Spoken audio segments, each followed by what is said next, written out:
guys, this is Akumu here with LV1 Gaming, and I'm here with Abby from DREADXP. Thank you so much. Yeah, hi, it's me. So we just want to talk about the overview of the company, or the DREADXP. How did it get started? Like, what made the company start?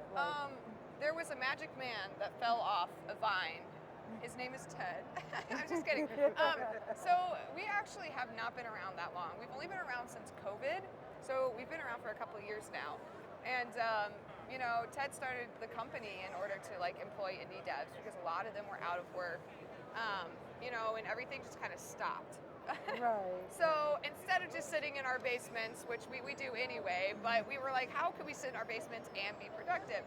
So, we started the company and we started these things called the DREADXP collections, which are anthology horror games. And we're on the fifth one now. So they kind of popped off. And then we started bringing on other games. So it's been a wild journey. This is actually our first booth at PAX. And it's not going to be the last one, I'll tell you that. Right. I mean, congratulations on having your first booth at PAX. Thank you. That's amazing. Yes, I absolutely love the DREADXP collections. Fell in love with it. I noticed also when I was playing them, sometimes there's an overviewing story. I remember one, and it's every time you watch something, I think an angel statue was Yeah. So I was just because at first I was wait a minute, is that really or am I imagining things? Yeah. So I like the little things in there. I know there's some that were in there that have been made into full games. Yeah. So actually, that's most of the games so we're kind of unique as a publisher because we don't just fund things. We're actively a part of their development every step of the way. And the cool thing about DREADXP collections is that we get to test drive people that we may or may not vibe with. So we said at any point have 6, 7, or 6, 10, 12 developers on the collections. And what's nice about that is that we can see how they work, we can see what they can do in a specific amount of time, and we kind of see their thought process and their drive. And so what's interesting is that it's I feel like other companies don't really do it like that, so they don't get to test drive people. I mean, you can get vertical slices and stuff, but we just end up seeing who we vibe with, and Dread Delusion, for example, James Ragg, he was on a collection. Spookware, the Beeswax games, they were on a collection, and Sucker for Love was actually on a collection, and Spookware was. Right. I do remember Sucker for Love. I like that. Yeah. And then John Shemansky, who's making My Friendly Neighborhood, he was also on a collection. Okay. So, and it's just amazing because, we end up getting this really awesome group of people that are hardworking, incredibly talented, and just awesome to work with. So speaking of the developers and working with them, do they come to you, or do you actually kind of put out feelers to see who you can draw in? Both. We usually seek talent in general. So if you make something that kind of catches our eye and you haven't talked to us or you're not a part of our community, we usually reach out. So I picked all the developers for the 5th collection that's coming out. Okay.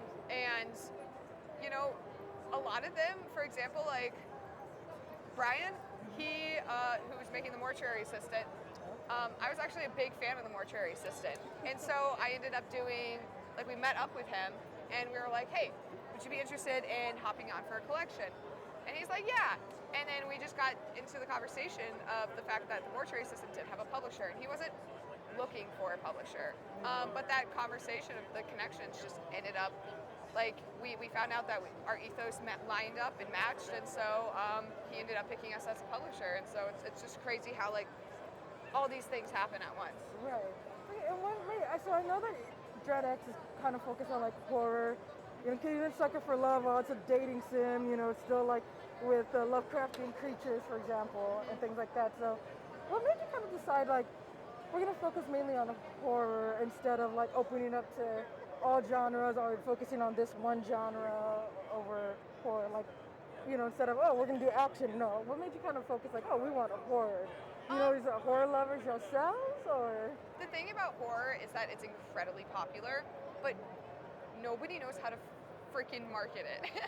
True. And so, we had all these passionate people who loved indie horror, and indie horror is incredibly popular. But as far as reaching newer crowds, there's so many good horror titles out there that just they don't know how to market their game, and so they end up getting like 50 to 100 reviews on Steam, if even that sometimes, and it ends up bombing, and they put all this time and money and effort, and people, it's not that it's a bad game, it's just that it's not getting to people, like you can make a fantastic thing, and if it's not getting to people, it doesn't matter, right? Right. So we decided to like kind of fill that niche and be the company that represents indie horror. And not just like as a developer standpoint or a publisher standpoint, as a community. Something that we really pride ourselves in is community, and it's one of the reasons why I work here. I was actually originally hired on as a developer with my old game partner, and I was on the DREADXP Collection 2 and also the DREADXP Collection, The Hunt, and I just kept getting promoted, and eventually now I'm a producer and I'm a content manager. So it's it's about filling that opportunity, and that's what we're really about, is giving people opportunity to get their projects out there. That may or may not bomb if they do it themselves, but aren't good enough for AAA or even AA sometimes. So we just saw all these things, and like now we can push them to people. Right. And I appreciate that, because I'm a horror. As everybody knows, everybody who knows me, I'm a horror enthusiast. Movies, TV shows, books, video games, obviously. So I'm always looking for horror games, right? That's my bread and butter, as it were. Yeah. So I know when sometimes I'm like, I need horror games. Okay, what's close to this, or what's this? Like, I actively look. But you're right. A lot of like the indie games that I've played for horror, they have been good. But it's just like, how has nobody else heard of this? Like. Yeah, exactly. And you do have the occasional games, when popular content creators play them, then they blow up. But that's the minority. Right. Like there's so many games that should have blown up and they just didn't, because they just couldn't get it to the right people. Right. Okay, so that's kind of where like the idea from DREADXP came from. It was, if I had to like sum it up in a couple sentences, like the whole philosophy that we have is to like employ people that wouldn't normally get employed for their art, like, and fund them and bring them to PAX and get them out there so they can make a living off of what they actually want to do. Right. And that's what I said, as a person who has played the DREADXP collections and even played the demo, like I played the Mortuary Assistant demo. These are fantastic games that I'm glad are getting a chance to get out there. And I feel like there's more and more, I think, because of DREADXP as a company, that people are noticing, because, I follow some YouTubers that normally they wouldn't be playing like the Mortuary Assistant, but I feel like the DREADXP has come in, like you said, filled that niche and has, marketed. So now I've seen some of the, content creators on YouTube, the bigger ones, playing like the Mortuary Assistant, for example. And sometimes my heart just like bursts, because I'm just like, oh. Yes. It's amazing to see the growth, and like we're not going to stop here. Next convention, like our booth is going to be double the size. It's actually incredible how quickly we have grown. Right. Not a bad thing, though. Oh, Definitely no. not a bad thing.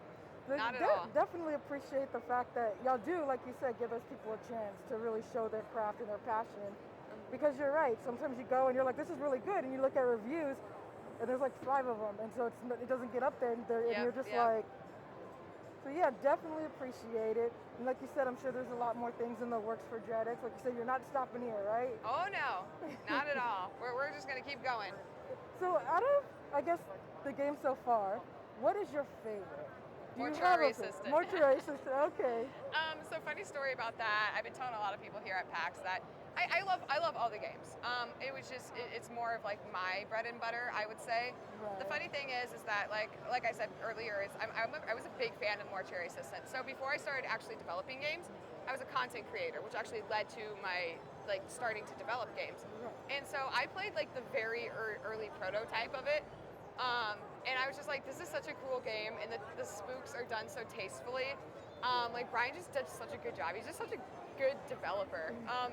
And so then I played the demo as well, and that's how I knew we wanted to bring him on for a DREADXP collection. And like I said earlier, like that's how it led to the Mortuary Assistant. But it's actually kind of like a crazy thing, because now we're publishing with him, and like Right. I played that prototype, and I was just like, whoa, like how things like circle back around. It's crazy. Yeah, that's amazing. Yeah, I remember playing Mortuary Assistant and then kind of turning and then, spoiler alert, Yeah. and then kind of seeing the person, outside, and you're just like, because at first you're like, wait, is someone there? And then you kind of like, you're like, someone is there, talking about the subtleties. Yeah, and what's awesome about the Mortuary Assistant is that there's over 100 randomly generated spooks, so no playthrough is like the same. And they're done so tastefully. Like, you have your average jump scare, and everybody knows about that, but it's just wild. Like how he uses the space. He does it so well. He's the kind of horror that like I would like put in my own game. So it's just so crazy cool. So that's amazing. So thank you so much for taking the time to speak with me. Absolutely. I really appreciate it. Yeah. Like I said, I'm personally excited for a lot of things y'all have coming up. And I definitely can't wait to see where y'all go in the future.